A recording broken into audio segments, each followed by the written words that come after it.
in a large group and would like credit for your attendance at today's session or further sessions, please make sure to register on Frontline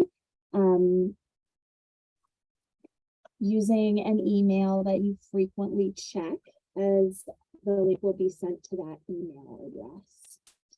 So, and I'm going to also put the live captioning over here on the screen. I always forget that it puts it on a different screen for me. So, all right.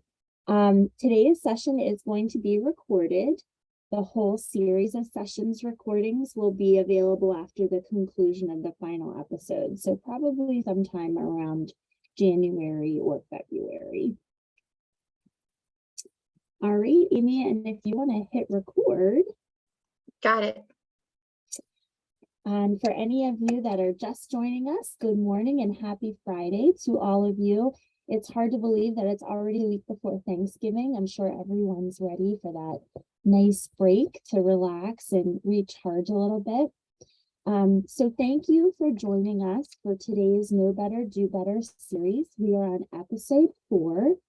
The bit.ly link at the bottom of the screen will give you access to the slides for the session today. Note that it's not a number this time, it's KBDB nonsense. Yeah, the number was taken. Yeah, so we had to flip it up a little, so just so you know. It'll be on several slides again through the rest of the session, so you'll be able to get it again if you don't get it this time. All right, so my name is Sarah Lobaugh. I'm literacy and MTSS consultant at the Capital Area Intermediate Unit, and we also have Amy Healy, our tax supervisor and literacy guru at the IU as well. Good morning, everyone. Morning. So our learning intentions for our sessions are to address a common practice, explain why it's problematic, and discuss the research surrounding evidence-based practices and just some better practices that can be used instead to support reading, writing, and language for all students. So today's topic is nonsense word practice. And so nonsense words are typically vowel consonant or consonant vowel consonant words. And these combinations of letters typically fit English spelling patterns, but they really aren't real words. So if students can read them, they have to have decoding skills. So many of you are familiar with the assessments like Acadience, Dibbles, AimsWeb, and some others that use nonsense words as a part of the assessment. PSI uses nonsense words as a part of the assessment as well. So you've probably seen them on a lot of different assessments. So these common classroom practices often include sometimes lists of nonsense words for students to read during their center time or for homework, nonsense word games, those kinds of things. These are practices that typically occur outside of a lesson where maybe a nonsense word might come up as a part of a direct instruction piece where you're word chaining or word mapping. We're talking today about simply practicing lists of nonsense words. So you can see a couple examples of some nonsense word practice activities here. A search for nonsense word practice activities actually turned up quite a lot of results, actually. So maybe we'll add our session recording, Amy, today into a little Google search engine as our little gift to the world there. And in any case, you can see there's a bingo game here for nonsense words. There's a roll and read game for nonsense words. Go fish for nonsense words. So all of the goals of these activities here are to practice nonsense words.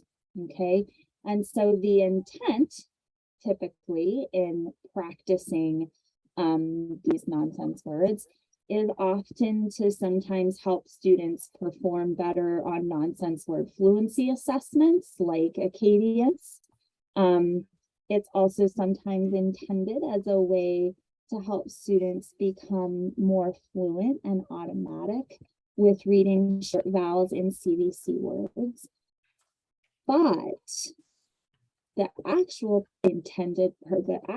purpose of a nonsense word fluency assessment is to determine if students are truly developing decoding skills and not just memorizing words. So if we teach or practice nonsense words or encourage memorization of nonsense words, we're actually decreasing the validity of the nonsense word fluency assessment itself and its ability to give us accurate information about a student's actual decoding skills when we administer it as a benchmark or as a progress monitoring assessment. So, kind of like the sight word memorization that we talked about last week, this too can have a temporary kind of cramming-like effect that ultimately students won't be able to recall during the assessment, and it won't really actually help them achieve the goal of decoding and blending. So we could probably use the extra time we save to help students practice reading, blending, and decoding real words with focus patterns. So I have some cards here on the corner, similar to ones from Project Read, called blending cards, and these cards are a way that students could still practice what they're learning without using the nonsense words to practice.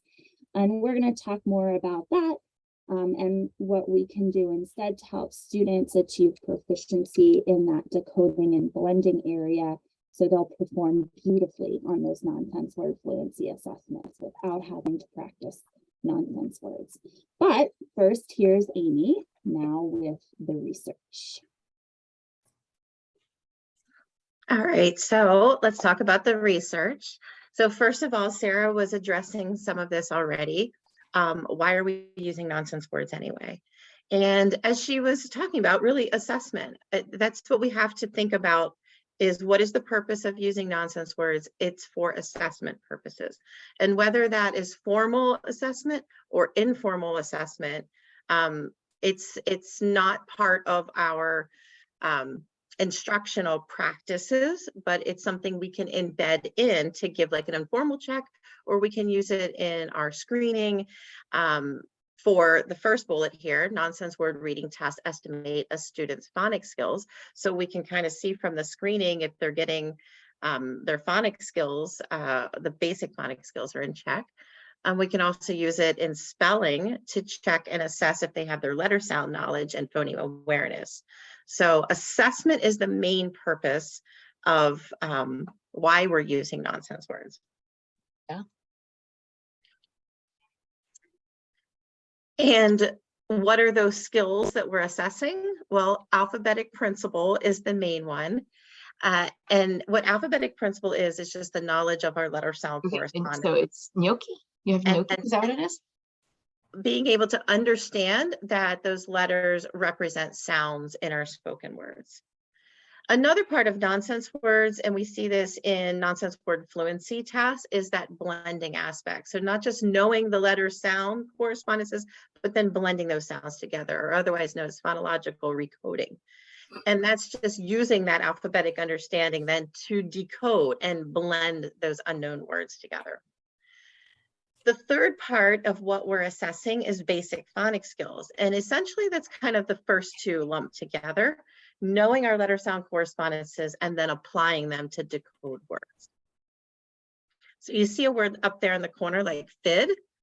First, we need to know that F is F, I is I, and D is D, those letter sound correspondences. And then we have to know to go left to right and sound each letter out, I, D, and then put those together and blend them, fid.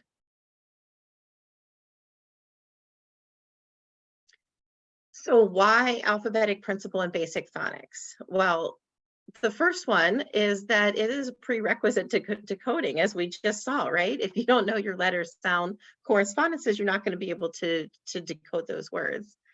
And when we use it as an assessment, and especially in our screening, we can see, you know, what the students know and what they don't know, because we can address that in instruction. So it'll lead us in our instruction of what letter sounds that they know and which ones need to be taught, because letter sound knowledge can be taught explicitly.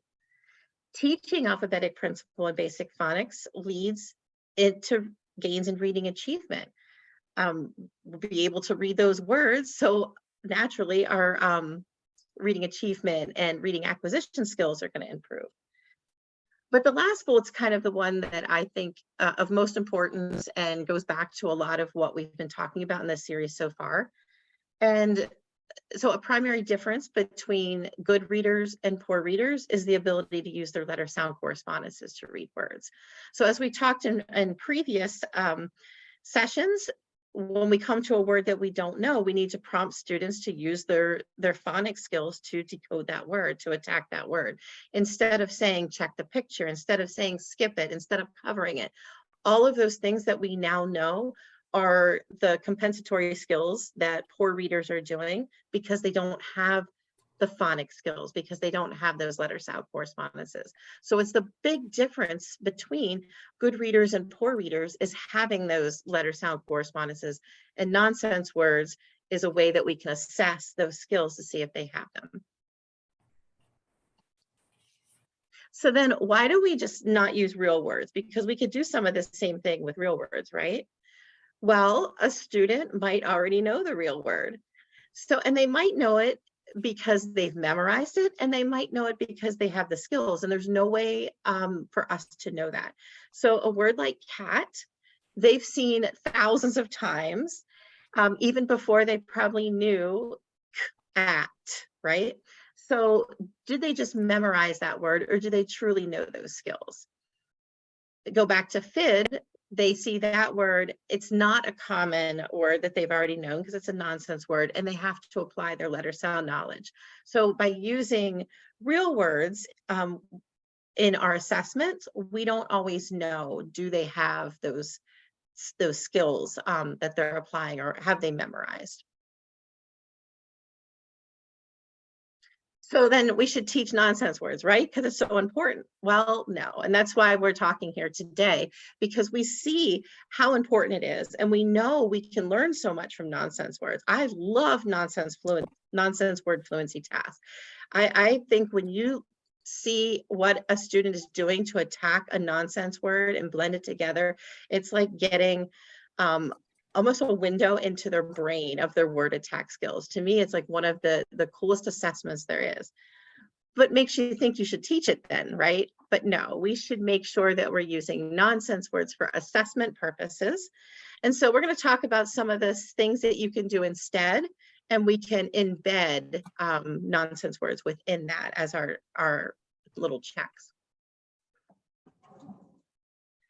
So first thing, better practice, is explicitly teach letter sound correspondences and explicitly teach blending skills. Then, once we've taught these, we also want to make sure that we are checking for phonological skills. And the reason is because so many students that are struggling at the word level, and they may be showing up that they're struggling in things like nonsense word fluency, and they're having trouble blending. Often they don't have the phonological skills that comes before it. So if you have a student that is struggling here, always go back and check the phonological skills and see if they have that. They often go hand in hand. And then the other part, making sure that we're using a logical scope and sequence. We don't want to just incidentally teach letters and sounds that are as they come up or just randomly. We want to make sure that we are going in a logical scope and sequence. So if your programs and your curriculum does not have a logical scope and sequence, that's something that Sarah and I can help guide you to, that there's several out there or other programs that have them. So you want to make sure, because you don't want gaps. You don't want all of a sudden the students in 4th grade and, you know, hadn't been taught certain patterns that they're going to need. All right, so some of these practices, here's these ones listed here. These are all just phonics activities that you can apply for what we're talking about today, but you can apply this in any of your phonics activities, because first, you're going to explicitly teach a skill. And then we're going to use in that gradual release model, we're going to model it, we're going to teach the sound, we're going to talk about, what words have that sound, when you hear that sound, what your mouth is doing when you make that sound. And we're going to practice some activities in that I do, we do, you do type of format. So some of those are things like word building, word chaining, blending routines, doing blending drills, kind of like speed drills, and phoneme graphing mapping, my favorite that we've talked about every single time.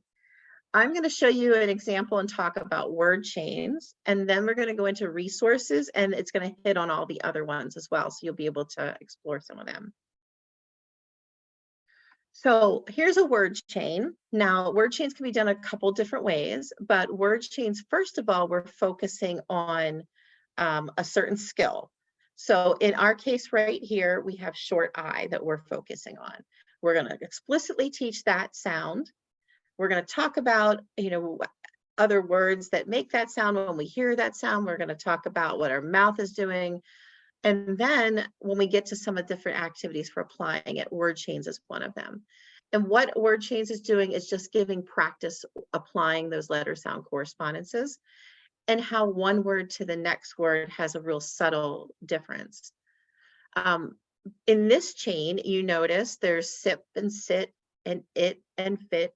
So when you look across there, not only are we've taught short I today when we're doing this word chain, but we've previously taught S and P and T and F and N. So we're not going to throw in other letters that we haven't worked with yet. We want to make sure those are ones that we've mastered already. And then you see in a word chain, we go from one word to the next. There is a one phoneme, a one sound difference. And this is really important to understand for word chains. From sip to sit, we've changed the P to a T. That's one sound. From sit to it, we've deleted the S. So that's a one sound chain. From it to fit, we've added the F. So that's a one sound chain. We want to make sure we're sticking to just one sound. So if we come to the end and we have the word tip, if I extended this, and let's say we also had taught the CH digraph, I could take the T off and add the ch, the CH, and that's one sound, even though it's two letters. So that's where it gets a little tricky sometimes. We want to make sure whether we're adding, we're deleting, using digraphs, it's always one sound. So if we were doing a blend in tip and we wanted to change it to trip, we can add the R in there, and that's a one sound change, okay? So this is something that you can do with students. You can have them write them, you can do a list, you can do it with tiles, and have them build and change, or having them write and change it in their writing from one to the next. So really great activity. Okay, on the next slide, now we have tons of resources here, some new, some old. So the first two, not going to show you those today because we've showed you those multiple times, but if you weren't with us, all of these are linked in the presentation so you can take a look. The first one is FCRR, Student Center Activities, Florida Center for Reading Research, and you can go to their Student Center activities. They have tons of phonics activities and encoding and decoding activities that are wonderful, has all the resources there that you need, the lesson, and you can use those with small groups. You can put them in centers. The one thing that you'll see in a lot of their activities is they do use nonsense words. And again, you can embed them. So you might see some student center activities that say nonsense word and real words, and they'll have the activity and then you might have to sort them. That's fine. It's some of the activities that we said before that Sarah talked about, like having a whole list of nonsense words of practice is what we want to avoid. UFLY, University of Florida's Literacy Institute, is fantastic. We've showed that one before, and it has the blending board. So you can do those tiles on your computer and have the students do that or project it. One of the things I want to highlight from UFly that's new this year, and it's linked in the picture, is the UFly Foundations program. I have a copy of it. So I've never taught it, but it's hard to see with my screen. But I've looked through it and it is really good. When we talk about teaching systematically, teaching the basic phonics skills, has the script, it uses things like word chain. I see some people in the chat have tried it and they love it. So if it's something that you are interested in, you can reach out to us and we can kind of, you know, show you a little bit more about that. It's also linked in the picture that you can go to the website and learn more. All right, the next one is a rapid word generator. And this one is from Newhouse, and it takes you to an Excel file. So Sarah's going to pull it up here. You have to kind of scroll down. Yeah, and it's called a rapid recognition chart generator. And it has you prompted to open this Excel file. And what you can do is you can look at the words that you're working on, and you can create essentially a chart of words to do like a speed drill or blending drills. So if you look down at the bottom of it, you'd click on where she's at words, and you can type your words like we did sip and tip and tin, and we can type those right in the box. You can add a nonsense word into here as well. You can add a couple, that's fine to do that. Add some real words, add some nonsense words. And then if you go to what chart, I think, you can see it plugs it into a chart for you. So now you have the words that you're working on that you can practice. And again, the nonsense words can be in there. So that's fine to do it that way. And then, but before you've done this, you've already explicitly taught those letter sounds and those blending skills.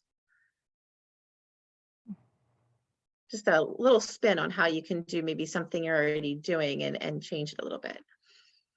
All right, the next one I have there is called Finder, and this is by David Kearns. And this is another cool little tool. And so with this one, you can go, I don't know if you've seen this one before, Sarah, but if you want to say you're working on certain graphemes like CK, you click on CK, and it'll show you the phoneme next to it for number 2. If you want to click on A and say you're working on A, it'll show you all the phonemes that for A, and then you can go and select the ones that you want to work on. And it'll show you for number 3, those that pop up down there. So Sarah, if you go to like CK again and click on that and then click on the K, yep, and see how it added that A and the CK. Now you can go search words and it'll show you a whole bunch of words that have that, from, you know, simple, easy words to bigger words. And you can add as many as that you need in there. So it's a really cool tool that if you're looking at what you're teaching in those phonics skills and want to pull more words that you can work with, whether you're creating your own word chains or to take these words and put them in the Excel file, so many things that you can do. Yeah, and you can limit the syllables or how many letters, so you don't have to have like blacksmith that showed up there. You can just keep it to shorter words. It's a really neat tool. Okay. The next few are all about blending routines. So the first one that I want to direct to is actually in the picture, and that is the 95% groups teaching blending. So you don't have to click on it, Sarah, or you can. It just takes you to the website of where the product is, so you can see that, and because you can download if you're not familiar with this program. The one thing this program does, so it's teaching how to blend. It's taking it and slowing down that whole blending process. If you have students that are struggling with their nonsense word blending skills or just blending skills in general, it's a good program. It does use nonsense words throughout to teach the blending, but what you're supposed to do is then apply that into the real words. And that's often a missing piece that happens with this program. So if it is it's a wonderful program. If it is something that you're using, make sure then it gets to the next stage of applying this with real words. By the end of the program, that's what they do, but that it takes, you can start doing that sooner. The other ones that are linked is the sound by sound and continuous blending. So these are two types of blending, and it links to videos that show an example of what that looks like. So sound by sound is just what it sounds like, going sound by sound at for your blending and blending it together. So there's a little video to help you with that. And then the other one is continuous blending. And so continuous blending is when you could just take your sound and hold it out and go into the next sound. So it might be and you can hold that. It especially works well with obviously continuous sounds. So those are ones that you can work on your blending skills with real words and with nonsense words. And then at the bottom is also word chaining. It's another video that shows word chaining. If you wanted to see an example of it, you can go back and take a look at that. Sorry, I don't know what's happening right now. All right. The last thing that's on there, well, there's two things there. One, I have 95% group phonics chip kit, and that's just an example when we talk about explicitly teaching your letter sound correspondences and your basic phonics skills. 95% group, I know most people are familiar with. That's going to help you to teach that in a logical scope and sequence. There are other programs out there that do that just as well. So that's one I just added because I know a lot of people are familiar with. And of course, phoneme grapheme mapping. I can't get through a session without talking about phoneme grapheme mapping, because it is that awesome of an activity to make sure you are building into your phonics and spelling lessons.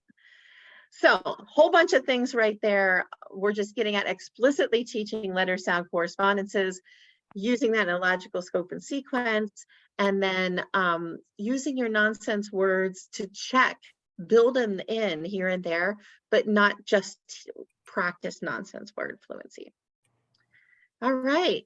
So next time, I'm excited. Next time, we're going to do a little shift here. We're going to talk vocabulary, vocabulary packets, and other vocabulary activities that might be happening. So what can we do to address vocabulary with our students? So wonderful seeing you all today. Happy Friday once again. Remember, do the best you can until you know better. Then when you know better, do better. The link is on the bottom again, so you can access the slides today. And all the things that we shared today are linked in there. So hopefully you find some good resources that you can use with your students. All right, we'll see you. Lovely seeing everybody. Have a wonderful day, weekend, and holiday break. Yay. Thank you. Thanks, ladies.